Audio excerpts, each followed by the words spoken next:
ẹ káàsán, ẹ kú ọjọ́ méjì, ẹ kú ọjọ́ mẹ́ta. Mo kí yín ní orúkọ bàbá Prophet Banji Akitoye, bàbá àti tiwa, bàbá dáadáa, àrólé Awólọ́wọ̀, bàbá tí Ọlọ́run á jẹ́ kí ẹ̀mí wọn ó pẹ́ fún wa. A rí yín pẹ́ bàbá, ikú ò ní pa yín mọ́ wa lọ́wọ́, ikú ò ní pa wa náà mọ́ yín lọ́wọ́. Mo kí gbogbo ẹ̀yin àgbààgbà Yorùbá, mo kí yín lórúkọ Sunday ọmọ Adéyẹmọ, Aníyè Káyéwà, olóyè ṣe Sunday ọmọ Adéyẹmọ Ìgbòho Òòṣà. Mo kí gbogbo ẹ̀yin ìyá mi káàkiri. Ìrèdí tí àwa kan fi ń pariwo wípé ó tó time kí ìran Yorùbá ó ya kúrò nínú orílẹ̀-èdè yamayama tá a bára wa yìí, pé ó tó àsìkò tó yẹ kí èmi àti ẹ̀yin kájọ sún oorun tó ní ìrònú oorun tí ọmọlúàbí ń sùn tán fi ń pè wá ní ọmọlúàbí. Scam everywhere, jìbìtì lọ́tún jìbìtì lósì, jìbìtì níwá jìbìtì lẹ́yìn. And we the Yoruba, we know how to maintain our name. But Nigeria, everywhere, lọ́tún jìbìtì lósì, jìbìtì níwájú lẹ́yìn jìbìtì ni. Bó lórí ṣe ń lu jìbìtì lọ́mọ ẹ̀yìn ń lu jìbìtì. Wọ́n ti wá sọ jìbìtì yẹ di omi ara àti ẹ̀jẹ̀ ara wa. Jìbìtì yẹ ti wá jẹ́ ká sọ identity wa nù tán pè ní ọmọlúàbí. Ìṣẹ̀lẹ̀ kan ṣẹlẹ̀ sí mi níbi today is what? Today is Monday, ní ọjọ́ Monday tó kọjá. Bọ̀bọ́ kan pè mí lórí àwọn loan app orí tó máa ń sẹ́ẹ̀dì sí ìyàn yẹn. Ó pè mí, ó ní ṣé mo ní interest lórí loan. Mo ní loan tí n bá máa ní dìndín sí, loan tí n máa fi ṣe business ni. Ó wá ní bí how much, mo ní tí n bá rí bí 500,000 naira, it's okay. Let me start from 500,000 naira. Ó wá ní company wọn lè loan mi pé o máa send the app kan sí mi sì kí n download rẹ̀. Kẹ́ lè mọ̀ pé Nàìjíríà ti tán o. Kẹ́ lè mọ̀ pé ìlú tá ń gbé ìlú tí ò bójúmu ni. Bàbá mi Ṣakiru, you are welcome. Ẹ rí ànúgbà. Ẹ ṣáà bá mi tẹ́tí dáadáa. Kẹ́ máa gbọ́ ọmọ Yorùbá. Ẹ má jẹ́ ó dìgbà tí Nàìjíríà bá kàn wá ká tó mọ̀ wípé ìlú yìí ò ń ṣe ìlú mọ́. Ìlú yìí ti bàjẹ́ kọjá ohun tí ènìyàn kan lè repair. Mo sọ fún àwọn èèyàn kan ní ìjẹta pé if Tinubu have good way, good intention to work, Nigeria itself will not allow Tinubu to do anything. Torí pé omi ara àti ẹ̀jẹ̀ ara Nigeria, jìbìtì ní, olè ní, 419 ní, everybody opportunity tàbá ní na fẹ́ máa fi wúwo. And the man call me, ó ní kí n download app yẹn, wá download rẹ̀ pé I want to have a business of my own tí ìyàwó mi lè máa maintain ẹ̀. Kí tá bá rí 500,000 yẹn ó máa tó àbẹ̀rẹ̀ iṣẹ́ lórí ẹ̀. Nígbà tí mo download ẹ̀ tán, ó wá ní ṣé mo ti download app yẹn, mo ní yes. Ó ní kí n go to kí n feel tó yẹ kí n feel rẹ̀ pé so àwọn máa process ìlò yẹn. Nígbà tí mo download app yẹn tán, the next thing tó máa send sí mi pé loan tó wà available 8,355. I now called the number back. Pé Mr. Man, kì í ṣe agreement tèmi àti ẹjọ́ sọ leléyìí. Lóòótọ́ lè bí ń pa everybody. But kì í ṣe owó tí máa fi jẹun ni mò ń wá o. I don't need it. Pé this 8,350, I don't need it. Pé so kó forget nípa ẹ̀. That is what I told the boy. I don't need it. Business is 8,350. Mo fẹ́ fi ṣe business. Bó ti jẹ́ pé Ṣètìmá sọ pé 8,500, 8,000 ṣí ó yí ayé ènìyàn padà. They are wicked. So mo dẹ̀ bí mo ṣe bá sọ̀rọ̀ bẹ́ẹ̀ kò reply. Nílé tí mo ti rí 8,355 naira yẹ, mo delete app yẹ. Kò ju bí 30 minutes ni mo rí tí aláti dún lórí fóònù mi. Ó wá jẹ́ 8,355 yẹ. Mo wá pe nọ́mbà yẹn padà, kò wá gbé. Gbogbo text message yẹ wà lọ́wọ́ mi as evidence. But I did not need this money. I told you. You say I should click it on 8,355. I did not click on it. I said I don't need it. Say 8,000 plus mo fẹ́ fi ṣe business. Mo wá tẹ̀sí ẹ̀ sí. more than 8 tests mo test ó wá dá mi padà wípé ṣé mo dẹ̀ follow due process bó ṣe ní kí n follow ẹ̀ mo ní yes ó wá ní how much na send sí mi I have evidence mo wá ní 8,355 naira na send sí mi ó wá ní kí n padà lọ click ẹ̀ mo ní no I don't need it again I do not believe in you again. For my own surprise, guy kan wá pè mí lé ní ìrọ̀lẹ́ yìí ní láàárọ̀ yìí. He starting threatening me. Say mo gba lóhùn mi ò san padà. So 8,000 tí mo gbà yẹ interest á jẹ́ 8,000 plus again. Pé mo jẹ wọ́n ní 16,500. Mo wá ní are you crazy? Go and ask your boss that talk to me. I say I don't need that money. The girl started blackmail me. Ẹ wá wo ohun tó gbé jáde ní Olóhùn máa send it sórí contact mo dẹ̀ ní mo yes I'm ready. The people that on my contact know that I'm more than that. Only wanted kidnapper ritualist. If find report to the police, èmi gan máa kọ́kọ́ lọ report ẹ̀ fọlọ́pàá. I with the number. Only so from our loan app, if you find it, report it to the police. That is the blackmail. Please beware of these people that call themselves loan app. Tan loan èèyàn lówó, tan pè àwọn ní app. They are 419 scam. A ṣì ń sọ̀rọ̀ lọ́wọ́ ni n tó gbé jáde lélẹ́yìí. So máa tẹ̀sẹ̀ káàkiri gbogbo orí social media. Mo ní I'm ready. The people that know me know that I'm more than 8,000. Me say more than 60,000. Bí ó tẹ̀ jẹ́ pé mi ò lówó. More than 60,000 naira. Because I did not click it. And 8,000 yẹn gan ṣe wà lórí àkáǹtì yẹn. Torí kò wúlò fún mi. Kẹ́ lè mọ orí kọ́ńtì tá a wà. Pé bódà àwọn kan sọ̀rọ̀ lákàn níbi kan ní àná. Wọ́n ní tẹ́ bá rí àwọn tó gun mọ́tò léni tó lọ ra tíá rọ́bà tó lọ ra ọ̀ṣàǹṣà mọ́tò pé tí wọ́n bá fraud wọ́n ṣe ritualist ni pé that is the situation at Nigeria. Bẹ́ẹ̀ dẹ̀ rí nígbà yẹn lọ́hùn ní àwọn bàbá wa ò lu jìbìtì wọn ò jalè wọ́n dẹ̀ ń gbé ìgbégbé ayé rọrùn. Kí ló dé tàn án aláwọ̀ Nàìjíríà láti máa borúkọ wa jẹ́? Kí ló dé tàn án aláwọ̀ Nàìjíríà láti máa fọwọ́ aago wa sẹ́yìn?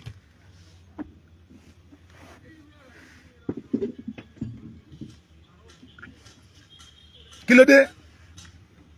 Nigeria cannot work for us. Àpẹẹrẹ lélẹ́yìí.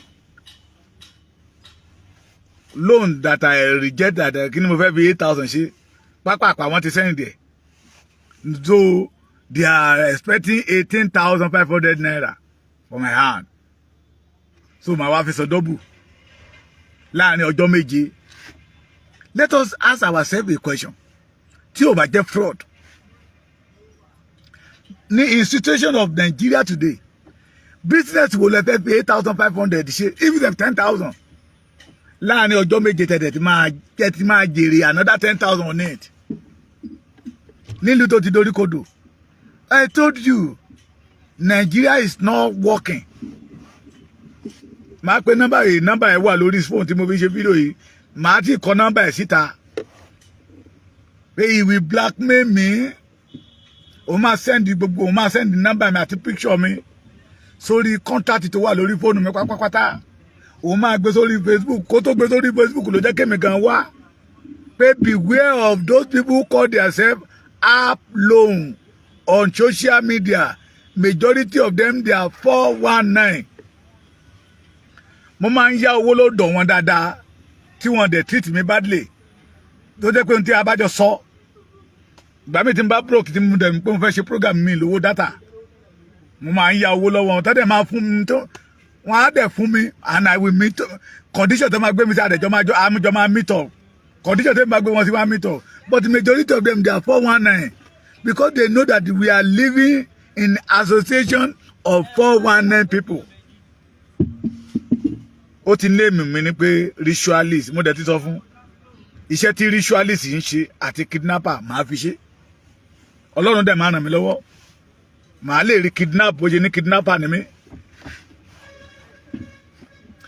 ritualist tó tún pè mí yẹn iṣẹ́ tí ritualist ṣe ọlọ́run á tún fún mi lórí ọ̀fẹ́ láti lè fi ṣe bí á ti máa tẹ̀ fi ṣe oògùn owó bóyá owó mi máa pọ̀ bóyá èmi náà máa dolówó. Stay away for them. That is the mentality of Nigeria to you. Àti ara ń tà ń pariwo rè pé irú rẹ́dẹ̀rẹ́dẹ́ yìí kò yẹ kí ọmọ Yorùbá ká máa rí. For scam everywhere. Bọ́mọdé ṣe ń lu jìbìtì làgbà ń lu jìbìtì. Bí oyún inú gan ti ń lo tó ní oyún inú gan bá ní orí ọ̀fẹ́ àti lu jìbìtì náà á lù. Bí oyún inú bá ní orí ọ̀fẹ́ láti lu jìbìtì á lu jìbìtì.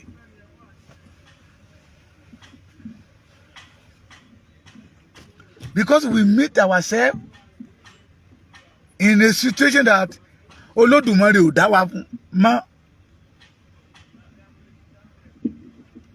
Abára wa níbi tí Ọlọ́run ẹni tó ṣẹ̀dá wa tí ò tó Nàìjíríà mọ́, tí ò tó Yorùbá mọ́. Mo sọ fún mi pé Nàìjíríà ń bà wá lórúkọ jẹ́ ní inú mi dùn lọ́dọ̀ kábíyèsí tí mo dé tó sọ ń gbà ẹ́ lọ́hùn pé Nàìjíríà ń wà wá sẹ́yìn ní àwa ọmọ Yorùbá, pé Nàìjíríà ń fọwọ́ aago wá sẹ́yìn ní Nàìjíríà ń bà wá lórúkọ jẹ́ ní mo dẹ̀ ti sọ fún pé kó bá mi send ẹ̀ káàkiri gbogbo all my contract. Ó tún fẹ́ fi òkìkí tí mo ní òtí ìtó ní lára àwọn tó bá pè lára àwọn tó bá send ẹ̀ sí pé this man is more than 16,000 naira because that is not agreement. Ṣé 16,000 naira mo fẹ́ fi ṣe business? Torí pé we are living in a corruption nation. That is why làwọn bàbá wa jáde síta pé kò yẹ kó máa rí báyìí. Pé Nàìjíríà ti dolúkúrú muṣu. Nàìjíríà ti sọ wá di èrò ẹ̀yìn. Nàìjíríà ti sọ wá di kaná katákì mi ò tó wọlé. Nàìjíríà ti bà iye ọmọ Yorùbá jẹ́ kọjá nọ́mà. Tọ́pọ̀lọpọ̀ nínú wa ò ní tìjú mọ́. Tọ́pọ̀lọpọ̀ nínú wa ò mọ tó kàn nínú ayé ẹ̀ mọ́. Tọ́pọ̀lọpọ̀ nínú wa tá à ń jẹ ìyà bí ẹni jẹṣu tínú wa dẹ̀ ń dùn. Bẹ́ẹ̀ dẹ̀ rí adániwáyé ò dá wa mọ́. That is not the will of God for us. Ètò Ọlọ́run fún wa kọ́ ni ní ká máa jẹ ìyà bí ẹni jẹṣu. Ètò Ọlọ́run kọ́ ni pé ká máa ná kàtàkì mi ò tó wọlé. Ètò Ọlọ́run kọ́ ni ká máa fi kan rọ́ kan. That is not the will of God for us. The will of Nigeria for us ni pé ká ná kàtàkì mi ò tó wọlé. Ká máa fi kan rọ́ kan. That is the will of Nigeria for us. The will of Nigeria for the Yoruba people ni pé kí orí àpèsè wa kó dorí ẹrú káàkiri àgbáyé. The will of Nigeria to the Yoruba race ni pé ká di ẹrú, ká di atọrọjẹ. They want to turn us to almanjeri. And our leader know what the Fulani have to Yoruba people.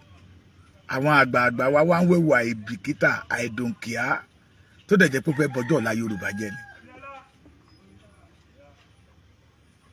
Tó fẹ́ bọjọ́ ọ̀la Yorùbá jẹ́ ni. 419 everywhere. Fraud everywhere. Yorùbá ilé ti tó lọ. Let us go back to our origin. Let us go back to our identity. Bí Koiki International ṣe máa ń pè identity. Me and you, we know our own identity. We know our identity. Our identity is Ọmọlúàbí. The Ọmọlúàbí will maintain our name, the family's name. The Ọmọlúàbí will not allow Oníyangi láti dàyàngí sí epo òun. The Ọmọlúàbí will not allow elépo láti ta sí aṣọ àlà tó ń wọ̀. And Nigeria cannot give us Ọmọlúàbí. And we cannot practice Ọmọlúàbí inside Nigeria. Because Nigeria is an association. She association is a group joined together, a 419 people, fraud people, mismanagement, dabarus. So that is Nigeria for you. We the Yoruba must not expect any good thing on it. Ngba tí ìyàwó tí mo ní mi ò fẹ́ tán send it tipátipá because they want to use it to collect double for my hand. Yoruba ó lóun fún mi di 12 o'clock. Yes. Ó ní no 10:30. Ó lóun fún mi di 10:30 tí 10:30 ò bá lù tí mi bá ṣe ó máa send gbogbo picture mi sórí contact. Ó máa send káàkiri. I'm not expecting it. That is Nigeria for you, the Yorubas. This is not our behaviors. This is not our culture. This is not our origin. This is time for us to leave Nigeria. Save life. Torí Nigeria yìí, wọ́n create Nigeria láti dí pẹ̀lú àwọn ọmọ Yorùbá ni. Láti fa wa ògo Yorùbá sẹ́yìn. Láti fi ìyà jẹ ọmọ Yorùbá. Me and you, we know the way out. The way out is to have our own nation. Orílẹ̀-èdè wa ló lè ṣe Yorùbá nation. Ká dúró gẹ́gẹ́ bí orílẹ̀-èdè bí àwọn bàbá wa ṣe dúró nígbà ni before 1914. Kí àwọn òyìnbó tó dé. They stole our culture for us. Stole the power that God gives to Yorubas. They stole it. Wọ́n wá gbé àdàbàdégé bí àṣà lé wa lọ́wọ́. Hello, you, hi. Come on, sọ pé how are you, daddy? That is not our culture. We are already lose our identity. This is time for us to láti ṣàwárí identity here, and lè ṣàwárí identity here inside Nigeria. This is Nigeria for you. Wanted kidnapper ritualists because of 8,000 naira that I did not request for. Because they want to use 8,000 naira to collect 16,000 naira for my hand. We the Yorubas. Ẹja jí lójú ọ̀run wa. Adániwáyé dá wa dáadáa. Adániwáyé fún rere ó fi ṣìkẹ́ wa. Adániwáyé mà dùn wá nínú. Adániwáyé fún rere ó dàpọ̀ pọ̀ mú mi ara àtẹ̀jẹ̀ ara wa ṣe ló yẹ ká máa gbádùn bí ìrànú ṣúgà. Kí ló dé tá a bára wa lórí condition tá a wà yìí?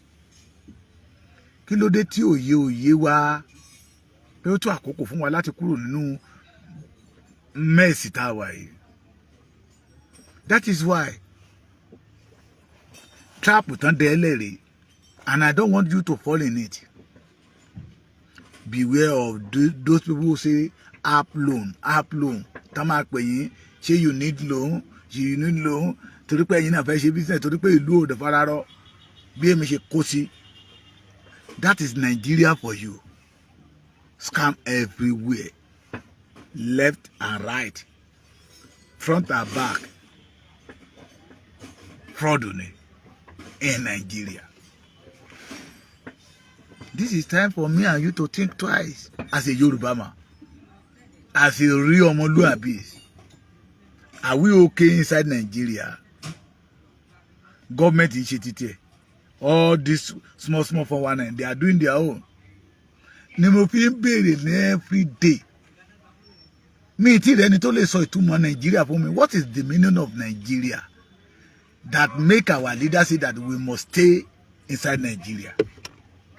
And second question, what is the meaning of ọmọlúàbí? Ó yẹ kí méjèèjì ó nítumọ̀. Tá bá gbọ́ ìtumọ̀ méjèèjì ká wá gbé méjèèjì yẹ̀ wò. Èwo ló lè ṣe wá lóore? Ká wá gbọ́ ìgbé ayé ìgbà táwọn bàbá wa tán ti ń jayé àwọn bàbá wa lọ́mọ anáwó sílẹ̀ kóyìnbó tó dé. Mo máa ń tẹnu móríkì ẹ. Òyìnbó dé, owó náà tún pọ̀ sí. Mo like àwọn ìdílé tó máa ń kíbẹ̀, àwọn ìlú tó máa ń kíbẹ̀. Wọn àwọn yẹn ló jẹ́ ká mọ orú ènìyàn tí Yorùbá jẹ́ wípé kí òyìnbó tó dé ìran Yorùbá ti ń jayé. Wọ́n tún dé tán, owó wa ò lọlẹ̀. Kí ló dé tá a fi wá láwọn Nàìjíríà tó wá mú wa jókòó sójú kan bí omi adágún? Bàbá kan ní kí n má sọ pé 85 ló ń jìyà, pé 15% ló ń gbádùn. Ó ní 95% ló ń jìyà, ó lé 5% ló ń gbádùn. Ẹgbọ́n ṣe òótọ́ ni. Kí ni ìtumọ̀ Nàìjíríà? Tá tàbí joyè Akíntọ́lá takú.